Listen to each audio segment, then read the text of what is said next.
बच्चों next topic है हमारा साइक्लोट्रॉन। साइक्लोट्रॉन देखो क्या होता है, स्लो मूविंग चार्ज पार्टिकल्स को हाई स्पीड या एक्सेलरेटेड पार्टिकल्स में कन्वर्ट करने के लिए हम साइक्लोट्रॉन का यूज़ करते हैं। ठीक है, यानी कि ये करता क्या है, अगर जो पार्टिकल्स हमारे positive charge particles slow moving होते हैं उनकी स्पीड को इंक्रीज करता है, यानी उनको एक्सेलरेट करवा देता है। ठीक है, तो एक्सेलरेटेड पार्टिकल्स का यूज़ कहाँ पे होता है, जहाँ पे हमें कोई भी न्यूक्लियर रिएक्शन अगर करवानी हो तो उसके अंदर हम किसी भी जो हमारा जिसके साथ हमें न्यूक्लियर रिएक्शन करवानी होती है तो उसके ऊपर हम हाई स्पीड के प्रोटॉन्स या हाई स्पीड के अल्फा पार्टिकल्स जो हैं डलवाते हैं ताकि हमारी न्यूक्लियर रिएक्शन हो चुके। ठीक है, तो उसके लिए हम यूज़ करते हैं cyclotron. It is a device used to accelerate positively charge particles like proton alpha particles. ठीक है, इसके अलावा और भी जो पॉजिटिवली चार्ज पार्टिकल्स होते हैं उनको भी हम साइक्लोट्रॉन की हेल्प से एक्सेलरेट करवा सकते हैं। ठीक है, तो साइक्लोट्रॉन को डेवलप किसने किया था, दो साइंटिस्ट थे, लॉरेंस और Livingstone. It is developed by Lawrence and Livingstone. ठीक है, दो साइंटिस्ट थे जिन्होंने इस साइक्लोट्रॉन डिवाइस को डेवलप किया था, डिस्कवर किया था। तो किस प्रिंसिपल पे ये बेस्ड है, देखो अगर हम किसी भी पॉजिटिवली चार्ज पार्टिकल्स को बार बार इलेक्ट्रिक फील्ड के अंदर से जो है पास करवाएं। ठीक है, एक changing electric field, oscillating electric field जिसका जो पोलैरिटी है बार बार चेंज होती हो। ठीक है, किसी भी पॉजिटिवली चार्ज पार्टिकल्स को अगर हम बार बार ओसिलेटिंग इलेक्ट्रिक फील्ड के अंदर से पास करवाएं और उसके बाद एक यूनिफॉर्म मैग्नेटिक फील्ड के अंदर से उसको पास करवाएं तो क्या होगा, जो चार्ज पार्टिकल है वो काफ़ी स्पीड तक एक्सेलरेट हो जाती है। ठीक है, हाई एनर्जी गेन कर लेते हैं और एक्सेलरेट हो जाएंगे। ठीक है, तो ये चीज़ लिखी हुई है, देखो its working is based on the fact that a positively charge particle can be accelerated to sufficient high energy. ठीक है, with the help of oscillating electric field and uniform magnetic field. यानी हमें इलेक्ट्रिक फील्ड और magnetic field दोनों apply करने हैं, लेकिन जो इलेक्ट्रिक फील्ड है वो क्या कर रहा है, ओसिलेट कर रहा है, यानी बार बार अपनी पोलैरिटी को चेंज कर रहा है। ठीक है, डायरेक्शन को रिवर्स कर रहा है, और इलेक्ट्रिक फील्ड में से पास करवाने के बाद वही पार्टिकल जो है मैग्नेटिक फील्ड के अंदर जाएंगे, जिसकी वजह से वो क्या होते हैं, हाई स्पीड जो है अटेन कर लेते हैं। ठीक है, तो अब देखो कंस्ट्रक्शन क्या होती है उसकी। तो देखो बच्चों, जो मैग्नेटिक फील्ड है, मैग्नेटिक फील्ड किसकी हेल्प से यहाँ पे हम जो है लेते हैं, मैग्नेटिक फील्ड हम दो इलेक्ट्रोमैग्नेट के पोल पीसीज लेते हैं, इस तरह की शेप के ले सकते हैं।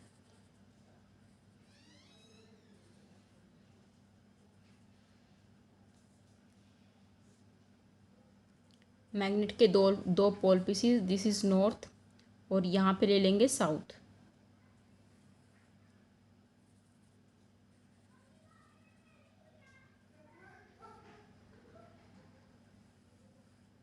दिस इज साउथ, यानी एक मैग्नेट के दो पोल पीसीज हमने ले लिए जिसकी हेल्प से हम क्या कर रहे हैं, मैग्नेटिक फील्ड प्रोवाइड करेंगे।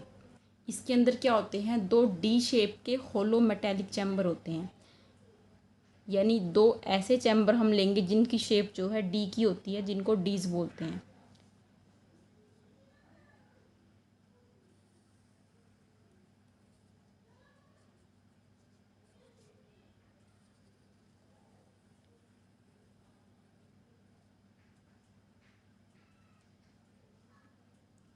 इस तरह से इनकी शेप होती है।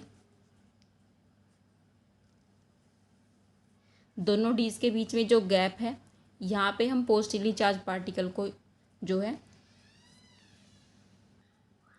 यहाँ से प्रोड्यूस होगा पॉजिटिवली चार्ज पार्टिकल्स। अब इलेक्ट्रिक फील्ड कैसे प्रोवाइड करेंगे, suppose this is D1 and this is D2। तो D1 और D2 को हम एक हाई फ्रीक्वेंसी ऑसिलेटर से कनेक्ट करेंगे, this is high frequency oscillator.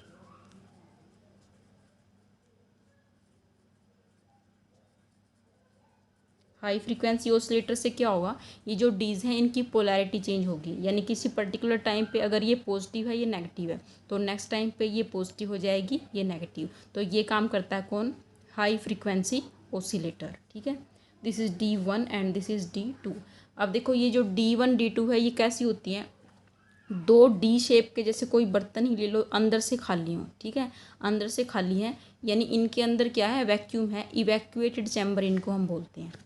लेकिन बाहर क्या है, बाहर बाहर मैग्नेटिक फील्ड है, ठीक है, और अंदर क्या है, अंदर भी मैग्नेटिक फील्ड है, लेकिन इलेक्ट्रिक फील्ड जो इनके अंदर है वो क्या होगा, ज़ीरो, क्योंकि होलो मेटेलिक, कोई भी होलो मेटेलिक चैम्बर हो तो उसके अंदर इलेक्ट्रिक फील्ड क्या होता है, ज़ीरो होता है। डायग्राम के अंदर ये हमने इस तरह से दिखाई है, लेकिन ये प्लेन में नहीं रखी हुई है। अगर देखो एक ये रिंग ले, इस रिंग को हम ऐसे परपेंडिकुलर रखें, ठीक है, और यहाँ पे नॉर्थ पोल रखा हुआ है मैग्नेट का, यहाँ पे साउथ पोल, तो इस तरह से डी रखी हुई है, ठीक है, यानी perpendicular to this magnetic field. Magnetic field की डायरेक्शन कैसे है यहाँ पे, नॉर्थ टू साउथ, ठीक है, नॉर्थ टू साउथ है, यानी कि वाई एक्सिस के लोग है। तो जो डीज हैं वो डीज हमने इस तरह से रखी हुई है कि मैग्नेटिक फील्ड के परपेंडिकुलर हो, तभी इलेक्ट्रिक फील्ड इनके परपेंडिकुलर होगा। तो चार्ज पार्टिकल इनके अंदर एक्सेलरेट होगा और फाइनली इसके ऊपर क्या होती है, एक विंडो लगी होती है, इस विंडो से पार्टिकल को हम बाहर निकाल सकते हैं। अब देखो बच्चों ये वर्क कैसे करता है। सबसे पहले जो पार्टिकल हमें एक्सेलरेट करवाना होता है वो यहाँ पे प्रोड्यूस होगा, ठीक है। तो suppose at a particular time D1 is at negative potential and D2 is at positive potential, ठीक है, यानी D1 क्या है, नेगेटिव पोटेंशियल पे है और D2 पॉजिटिव पोटेंशियल पे है। तो चार्ज पार्टिकल के ऊपर भी पॉजिटिव चार्ज है, तो किसकी तरफ जाएगा, D1 की तरफ जाएगा, क्योंकि इसका क्या है, नेगेटिव पोटेंशियल, ठीक है। तो जो पॉजिटिवली चार्ज पार्टिकल होगा वो किधर जाएगा, इस तरह से नेगेटिव डी की तरफ जाएगा, ठीक है। अब डी के अंदर एंटर करने के बाद इलेक्ट्रिक फील्ड तो अप्लाई होगा नहीं उस पर, क्योंकि electric field inside this D is zero. तो क्या करेगा पार्टिकल के ऊपर ओनली मैग्नेटिक फील्ड का फोर्स लग रहा है, ठीक है। मैग्नेटिक फील्ड के फोर्स की वजह से वो क्या करेगा, यहाँ से एक सेमी सर्कुलर पाथ जो है डिस्क्राइब करेगा, ठीक है। तो जब particle semi circular path describe करके इस गैप के अंदर पहुँचेगा तो इतने टाइम में क्या होगा, ये जो डीज हैं इनकी पोलैरिटी रिवर्स हो जाएगी, यानी अब की बार D2 हो जाएगी नेगेटिव और D1 हो जाएगी पॉजिटिव। तो D2 नेगेटिव होने की वजह से पार्टिकल अब की बार किसकी तरफ एक्सेलरेट होगा, D2 की तरफ एक्सेलरेट होगा, ठीक है, D2 की तरफ एक्सेलरेट होगा और मैग्नेटिक फील्ड भी इसके ऊपर वर्क कर रहा है, तो फिर से मैग्नेटिक फील्ड का फोर्स लगेगा। तो अब की बार ये और ज़्यादा स्पीड से जो है बड़ा सेमी सर्कल जो है डिस्क्राइब करेगा, ठीक है। तो ये सेमी सर्कल डिस्क्राइब करने के बाद जब ये इस गैप के अंदर दोबारा से आएगा तो इतने टाइम में अगेन पोलैरिटी चेंज हो जाएगी। अब की बार D1 फिर से नेगेटिव और D2 पॉजिटिव। तो ये फिर से क्या करेगा, इसकी स्पीड इंक्रीज होगी, again it will describe a semi circular path of greater radius and again it will reach at gap between two D's. Then polarity again will be changed and the particle describe again a semicircular path of greater radius and this process continues. यानी यही process बार बार होता रहेगा और particle क्या करेगा, at last time ये जो है एक ग्रेटर स्पीड एक्वायर कर लेगा और एक्सेलरेट हो जाएगा, ठीक है। तो जब ये ऐसे एक्सेलरेट करता हुआ ऐसे इस तरह से कर रहा है, ठीक है, एक्सेलरेट करता हुआ जब ये लास्ट टाइम पे जो है फाइनली अपनी हाई स्पीड एक्वायर करेगा तो इस विंडो के थ्रू हम इसको जो है बाहर निकाल सकते हैं और अपने टारगेट न्यूक्लियस के ऊपर इसको हम डाल के अपनी न्यूक्लियर रिएक्शन करवा सकते हैं, ठीक है। तो this is the working of cyclotron. यानी इसके अंदर हमने एक मेन क्या चीज़ देखी कि जितना टाइम पार्टिकल को सेमी सर्कुलर पाथ डिस्क्राइब करने में लग रहा है उतने ही टाइम में D1 और D2 की पोलैरिटी चेंज हो रही है। तो पोलैरिटी चेंज करने का काम कौन कर रहा है, दिस हाई फ्रीक्वेंसी ऑसिलेटर। तो दिस इज़ द वर्किंग, ये आप यहाँ से नोट भी कर सकते हो। ये चीज़ देखो लिखी हुई है, suppose at any instant D1 is at negative potential, D2 is at positive potential. तो positive ion is at P, due to electric field ion will accelerated towards D1, ion accelerate हो जाएगा किसकी तरफ, D1 की तरफ, and moves with constant speed but due to magnetic field ion describe a circular path. यानी D के अंदर जाने के बाद पार्टिकल कॉन्स्टेंट स्पीड के साथ मूव करेगा और एक सर्कुलर पाथ फॉलो करेगा ड्यू टू मैग्नेटिक फील्ड। तो फाइनली फिर कहाँ पे रीच करेगा, वो दोबारा से जो है पी पे आ जाएगा, यानी गैप के अंदर आ जाएगा। तो during this time polarity of dees reversed, इतने टाइम में जो डीज की पोलैरिटी रिवर्स हो जाएगी, D1 becomes positive and D2 becomes negative. The ion accelerated towards D2 with greater speed, यानी D2 नेगेटिव है तो इसकी वजह से क्या होगा, D2 की तरफ और ज़्यादा स्पीड के साथ जो है सेमी सर्कुलर पाथ को डिस्क्राइब करेगा और बड़ा रेडियस हो जाएगा। तो यही प्रोसेस बार बार रिपीट होगा। This process is repeated and finally the ion acquire sufficient high energy, और फाइनली उसकी जब स्पीड बहुत ज़्यादा हो जाएगी तो उसकी एनर्जी जो है बहुत ज़्यादा हो जाएगी।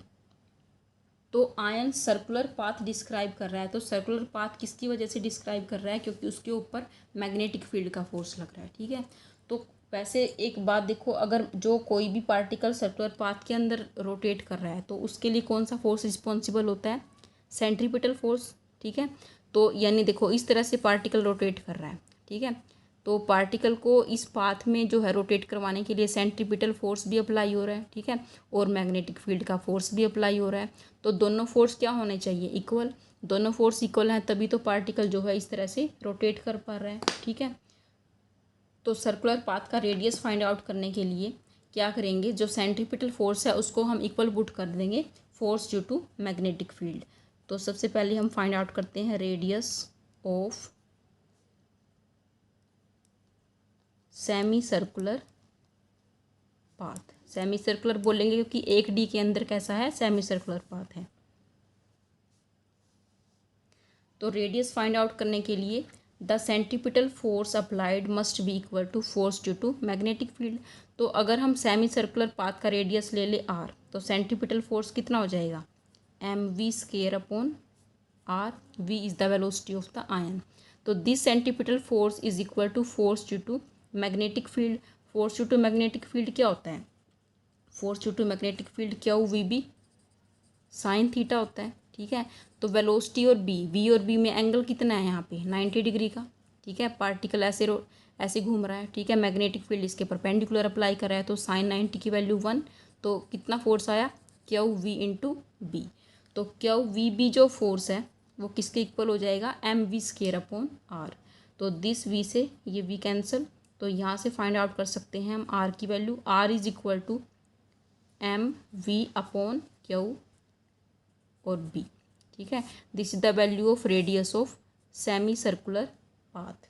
ठीक है, अब ये सेमी सर्कुलर पाथ को डिस्क्राइब करने में कितना टाइम ले रहा है पार्टिकल, अब वो टाइम अगर हमें फाइंड आउट करना हो, time taken by the particle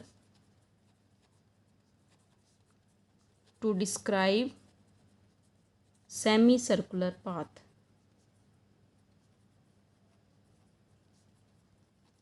time T से डिनोट कर लेंगे। ठीक है, टाइम क्या होगा, लेंथ अपॉन वेलोसिटी।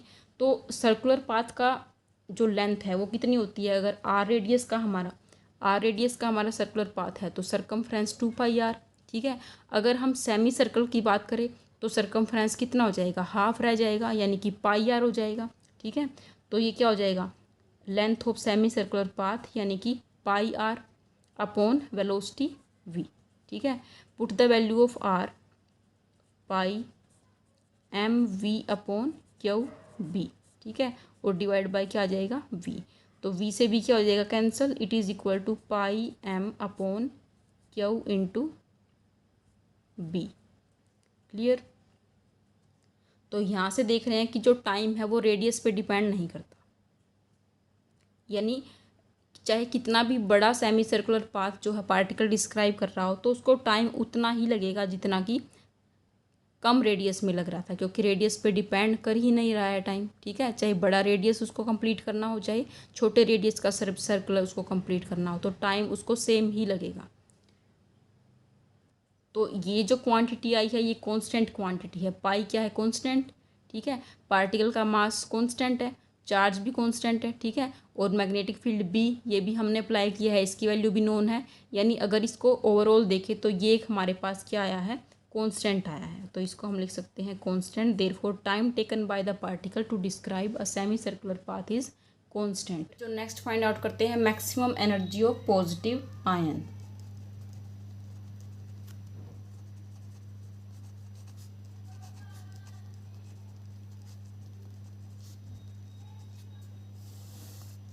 तो maximum energy of positive ion find out करने के लिए हमें सबसे पहले एक तो रेडियस पता होना चाहिए, maximum radius of the semi circle.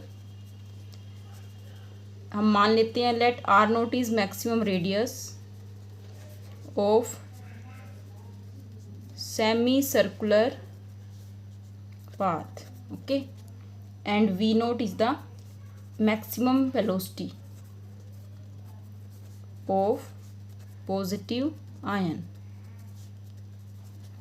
Okay, now to find the maximum energy of positive ion, again हम वही कंडीशन यूज करेंगे कि जो सेंट्रीपिटल फोर्स था वो किसके इक्वल है, force due to magnetic field. तो सेंट्रीपिटल फोर्स की इक्वेशन क्या थी, M V square upon R equal to force due to magnetic field Q V और बी। ठीक है, अब यहाँ पे देखो v वेलोसिटी है, ठीक है, लेकिन मैक्सिमम वेलोसिटी क्या ली है, वी नोट। तो यहाँ हम v को रिप्लेस करेंगे वी नोट से, r को रिप्लेस कर देंगे r नोट से। तो ये हमारा आ गया मैक्सिमम सेंट्रीपिटल फोर्स। ओके, और force due to magnetic field, इसमें v को वी नोट से रिप्लेस कर देंगे, तो ये आ गया हमारा maximum force due to magnetic field. Okay, अब देखो यहाँ से वी नोट से ये वी नोट की एक पावर कैंसिल, तो वी नोट की वैल्यू फाइंड आउट करो यहाँ से, V naught is equal to Q B divide by M, और ये आर नोट चला जाएगा इस side, Q B R naught divide by M, this is the value of V naught. अब वेलोसिटी की वैल्यू आ गई है हमारे पास, तो मैक्सिमम काइनेटिक एनर्जी क्या होगी, maximum kinetic energy is equal to 1/2 M V naught square. Put the value of V naught here, we get 1/2 M, V naught की वैल्यू पुट करो, वी नोट का स्क्वायर है तो ये हो जाएगा Q square B square R naught square divide by M square, M से एक M cancel, so we get kinetic energy is equal to 1/2 Q square B square R naught square divide by M, this is maximum kinetic energy. Okay, next we find the time period. Time period क्या है बच्चों, time taken by the positively charge particle to describe this complete circle. ठीक है, complete circle को describe करने के लिए particle जितना टाइम लेगा उसको हम बोलते हैं time period. Time taken by the particle to describe complete circle या कंप्लीट सर्कुलर पाथ। ओके, तो ये है हमारा टाइम पीरियड। अब इसको हम कैपिटल टी से डिनोट करेंगे। टाइम पीरियड क्या होगा, देखो सेमी सर्कल को कंप्लीट करने में पार्टिकल जितना टाइम ले रहा था उसको हमने स्मॉल टी से डिनोट किया था। ठीक है, तो यहाँ से यहाँ तक सेमी सर्कल हुआ तो स्मॉल टी टाइम लगा, तो वापस जब ये पूरी सर्कल कंप्लीट करेगा तो वहाँ भी कितना टाइम लगेगा, टी, यहाँ भी टाइम लगा टी, तो टोटल टाइम कितना हो गया, ट्वाइस। ठीक है, यानी 2 × t हो गया। क्लियर, अब put the value of T, T की वैल्यू हमने यहाँ पे फाइंड आउट की थी, तो वो वैल्यू थी 2πm/b/q। Okay, this is the time period. Now find cyclotron frequency.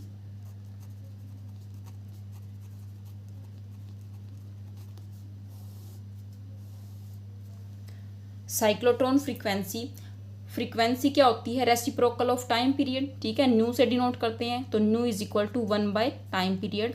Time period का रेसिप्रोकल अगर करेंगे तो ये हो जाएगा BQ divide by 2π × m। This is the cyclotron frequency. अब देखो जो साइक्लोट्रॉन फ्रीक्वेंसी है इसी का दूसरा नाम क्या है, magnetic resonant frequency. It is also called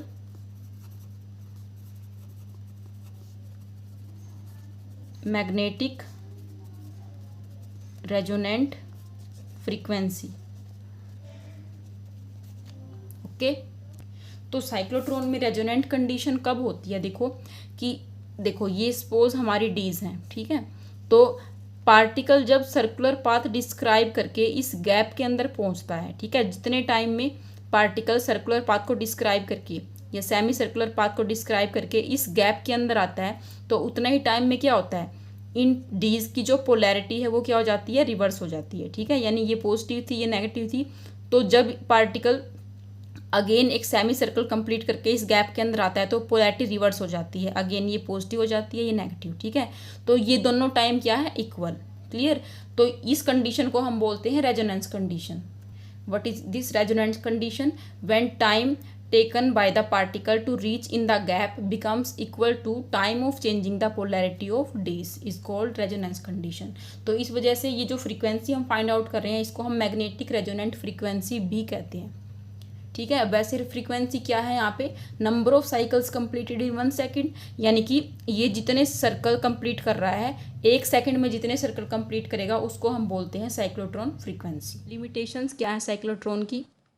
first limitation इसकी ये है कि ये अनचार्ज पार्टिकल्स को एक्सेलरेट नहीं कर सकता, यानी कि जिन पार्टिकल्स के ऊपर कोई चार्ज ना हो उनको एक्सेलरेट नहीं करवा सकता। क्यों नहीं करवाएगा?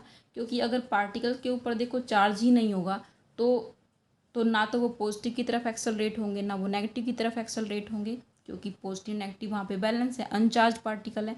तो इस वजह से वो जब वो कहीं भी जो है डी की तरफ एक्सेलरेट होंगे ही नहीं, डी की तरफ नहीं जाएंगे, डी की पोलैरिटी चेंज होगी तो वो कहीं नहीं जाएंगे, वो तो बीच में ही पड़े रहेंगे।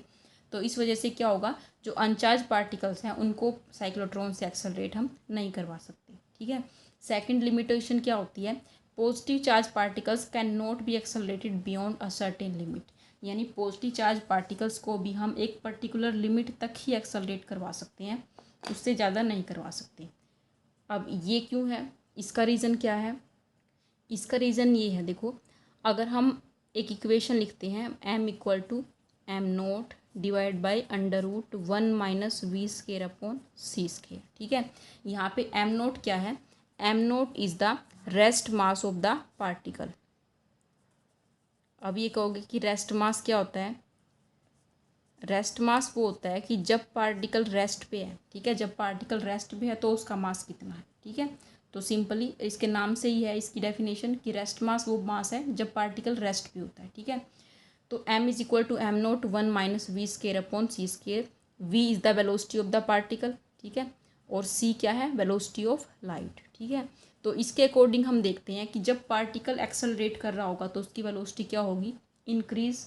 ठीक है, तो जितनी ज़्यादा वेलोसिटी इसकी इंक्रीज़ करेगी लेकिन c से तो कम ही रहेगी। c वेलोसिटी ऑफ लाइट है, ये तो सबसे ज़्यादा होती है, तो जो पार्टिकल की वेलोसिटी है c से ज़्यादा तो नहीं हो सकती लेकिन इंक्रीज़ करेगी। ठीक है, तो पार्टिकल की वेलोसिटी जितनी ज़्यादा इंक्रीज़ करेगी तो ये देखो ये 1 में से सब्ट्रैक्ट हो जाएगी, यहाँ पे जो क्वांटिटी आएगी वो 1 में से सब्ट्रैक्ट होगी। ठीक है, तो उसके अकॉर्डिंग जो है पार्टिकल का मास वेरी करेगा। ठीक है, मास इसके अकॉर्डिंग वेरी करेगा। तो अगर हम देखें कि टाइम कितना लगेगा पार्टिकल को, अगर हम फाइंड आउट करें time taken to describe the semi circular path, time taken T की इक्वेशन क्या थी, pi m upon B into Q. यहाँ से m की वैल्यू अगर पुट करें तो m pi upon B Q, m की वैल्यू हो जाएगी m naught upon √1 minus V square upon C square. ठीक है, ये होगा, यानी टाइम अब किसके अकॉर्डिंग वेरी कर रहा है, इस रिलेशन के अकॉर्डिंग वेरी करेगा। तो जितनी वेलोसिटी बढ़ेगी पार्टिकल की, जितनी ज़्यादा वेलोसिटी बढ़ेगी तो 1 में से वो फैक्टर सब्ट्रैक्ट हो रहा है। ठीक है, उतना ही क्या होगा, टाइम इंक्रीज़ करेगा।